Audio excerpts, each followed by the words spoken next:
ബസ്സിനെ കൂടി യാത്ര ഇവിടെ തുടരുന്നു. ഞാൻ വിചാരിച്ച കാട്ടുകൂടി അങ്ങോട്ട് ആനയും പുലിയൊക്കെ കാണും. ഇതൊക്കെ നമ്മൾ നാട്ടിലും കാണുന്നല്ലേ, നമ്മുടെ സ്ഥിരം കാണുന്ന മാനും മയിലൊക്കെ തന്നെ. ഞാൻ എന്തോരം കാത്തുന്നത് ഇതൊന്ന് വിടർത്തി കാണാൻ. മയിലുകൾക്ക് ഇത്ര അഹങ്കാരം പാടില്ല. ലുക്കുണ്ട് വിചാരിച്ച് ഇങ്ങനെയാണ് നമ്മളൊന്നും പുറത്തിറങ്ങാൻ പറ്റില്ലല്ലോ. ഇവിടെ ആനയും ചേനയും പുലിയും സിംഹവും കരടിയൊക്കെ ഉണ്ടാവുന്ന ഞാനൊക്കെ ഉണ്ടാവുമല്ലോ. ചോദ്യം വന്നില്ല, ടീം വന്നില്ല, ഒരു മണ്ണാങ്കട്ടിയും വന്നില്ല. ഈ വർഷം വിഷു ഞങ്ങൾ ഇവിടെ കണി വെക്കാൻ കിട്ടിയിട്ട് ഞാൻ മനം കൊണ്ട് വരപ്പിച്ച ഇത്രയും നേരം അങ്ങനെ പൂത്ത് കളിച്ച് നിൽക്കുന്ന കണ്ടപ്പോൾ എനിക്ക് വെറും കൈയോടെ പോരാൻ തോന്നില്ല. നമ്മൾ കൂട്ടി വരെ അങ്ങനെ കണി കണ്ട് പോവാം. നമ്മൾ നാട്ടിലെ തെങ്ങും കങ്ങും മാവും കണ്ട് ഈ മരം കണ്ടപ്പോൾ ഒരു കൗതുകை കുറച്ചേരം നോക്കി അങ്ങനെ അവിടെ നിന്ന് അങ്ങനെ ഫൈനലി ഊട്ടി എത്തി. പിന്നെ ഞാൻ തരുന്നോട് എനിക്ക് റൂം കിട്ടി. അതുപോലെ ഒരു 2000 രൂപ. എന്നിട്ട് ഞാൻ വേറെ 5 എണ്ണം പോയി നോക്കി. ചെയ്യൊരു ബൾക്കുള്ള റൂമിൽ 2500 രൂപ. അത് നമ്മൾ കൊലൈസപ്പിന് അത്ര വീതിയേ ഉള്ളൂ. നമുക്ക് നിക്കണേ തന്നെ ചെരിഞ്ഞു നിൽക്കണം. വ്യൂ ആണെ പറയാൻ വേണ്ട, ഏതോ വേണം രാവിലെ ഇരിക്കാൻ വേണം പറമ്പോ. പിന്നെ ആരെങ്കിലും വന്നു ആദ്യം കണ്ട റൂം തന്നെ എടുത്ത്. ഇവിടെ എന്തൊരു തണുപ്പാണോ. ഇവിടെ ചെറിയ കുപ്പി വെള്ളം കിട്ടൂലേ. ഞാൻ ചിലരുടെ കുപ്പി വെച്ച് എന്താക്കാൻ അമ്പലക്കാൻ കുറിച്ചോക്കി ബാക്കി കുളിക്കാനും വെച്ച് 12 മണിക്ക് റൂം വെക്കേറ്റ് ചെയ്തെറിഞ്ഞാൽ ചായ ചെറുടി നമുക്ക് ഒരുമിച്ച് കഴിക്കാം. മണി സേവിങ്സ് ഏത്. ഇനി നമുക്ക് ഫുഡ് കഴിച്ചിട്ട് വേണം ഊട്ടി ഫുൾ ഒന്ന് കറങ്ങി അങ്ങോട്ട് കാണാൻ. അങ്ങനെ ആദ്യം ഞാൻ ടോയ് ട്രെയിൻ കാണാൻ പോയി. കറങ്ങാന്ന് പറഞ്ഞപ്പോ ഇജാതി കറക്കം ഞാൻ പ്രതീക്ഷിച്ചു. പോയ സ്ഥലത്ത് കൂടി എന്നെ 5 വട്ടമൊക്കെ കറങ്ങി. അതൊക്കെ അപ്പർ ഭവാനി ചേച്ചിനെ കണ്ടപ്പോ മനസ്സിലായത്. അല്ലെ ഞാൻ ഇനിയും അങ്ങനെ കറങ്ങിക്കൊണ്ടിരിക്കുന്നു. ആ പോകിൽ കണ്ടൊരു ചെങ്ങായാണ്. അപ്പൊക്കെ ഇവനെയും കാണുന്നുണ്ട്. ഡിപ്രഷൻ എന്നൊക്കെ പറഞ്ഞാൽ ഇജാതി ഡിപ്രഷൻ. ഞാൻ പക്ഷേ പിന്നെ കറക്കം തുടങ്ങി. ടോയ് ട്രെയിൻ കാണാൻ പറ്റി. എങ്ങനെയൊക്കെ എത്തിപ്പെട്ട ഫ്ലവർ ഷോ ഉള്ള സ്ഥലത്താണ്. ഞാൻ വരുന്ന ടിക്കറ്റ് എടുത്ത് കയറി. ഇതരോ പല പൂവൊക്കെ കാണും. ഇതൊക്കെ പേരുകളാണ്.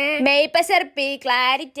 എന്നോട് വയ്ക്കാൻ ആവുന്നില്ല, അതുള്ളൂ. നമുക്ക് എല്ലാം റോസാപ്പൂ അത്ര മതി. ഞാൻ നോക്കുമ്പോൾ ഒരു 10,000 ചെടികൾ എന്നോടെല്ലാം നടന്ന് കാണാനാവായി. ഞാനും കയറി. തിരിച്ചു പോരുമ്പോ ഞാൻ ദിവനെ കണ്ടു. എന്നാലും ഇതിന്റെ പ്രശ്നം എന്താ എനിക്ക് മനസ്സിലായി. ഞാൻ പോകുമ്പോൾ നിൽക്കണ നിപ്പാണ്. ആകെ വാലിന് മാത്രമേ എനിക്കുണ്ട്. ഞാൻ നോക്കുന്നുണ്ട് എന്നോട് എന്താ ഇതിന്റെ പോലെ ട്രിപ്പായിട്ട് പോയിക്കൂടെ. ആ ഡിപ്രഷൻ അങ്ങോട്ട് മാറൂലേ. പിന്നെ അങ്ങനെ പോയി ആ ട്രെയിൻ പാളം കണ്ടു. ഗൂഗിൾ ചേച്ചി പറഞ്ഞ എല്ലാ വൈക്കൂടി ഞാൻ പോയി. അതുപോലെ ഞാൻ ലാസ്റ്റ് ചെയ്തൊരു ചന്തയിലെത്തിപ്പെട്ടു. നമ്മൾ സിനിമയിലെ കാണാൻ അടിണ്ടാക്കി എല്ലാ സാധനം നശിപ്പിക്കുന്ന ഒരു ചന്ത. അയറ്റാലൊരു സ്ഥലം. ഞാൻ അവിടെ ഒന്ന് ചുറ്റിക്കറങ്ങിയ ശേഷം ചക്കയൊക്കെ വാങ്ങി തിന്നെങ്കിൽ പോകുന്നു. ഇവിടെ എന്തൊക്കെ സാധനങ്ങളാണോ ഉള്ളത്. എന്നിട്ട് പിന്നെ ടോയ് ട്രെയിൻ കാണാൻ വേണ്ടിയാണ് പോയി. അങ്ങനെ എത്തി ഞാൻ സന്തോഷിച്ചു. അപ്പനോട് ചേട്ടൻ പറഞ്ഞു ഇത് അന്തമാതിരി ട്രെയിൻ അല്ലേ. ഓലക്ക ഇത്ര നേരെ നിറയാ ഇതും തപ്പി നടക്കാൻ തുടങ്ങിയിട്ട് നേരോട്ട് പൊരയിലെത്തേനും. അങ്ങനെയൊക്കെ ഉൾവിലി വന്നു തുടങ്ങി. ഇങ്ങനെ കാണുന്ന സമയമായിരിക്കണം. പിന്നെ ഞാൻ പറപ്പിച്ചിട്ട് ഒന്നും നോക്കില്ല. എവിടെയെങ്കിലും പോയി തിരിച്ച് നമ്മളെ നാട്ടിലെത്തുമ്പോൾ കിട്ടുന്ന ഒരു സുഖം. ഇനി പോയ കഥയൊക്കെ അമ്മനോട് പറഞ്ഞാൽ പൊലിപ്പിക്കണം. പുലിനെ കണ്ട് ആന കുത്താന്നൊക്കെ അമ്മയും കൂടി അറിയട്ടെ.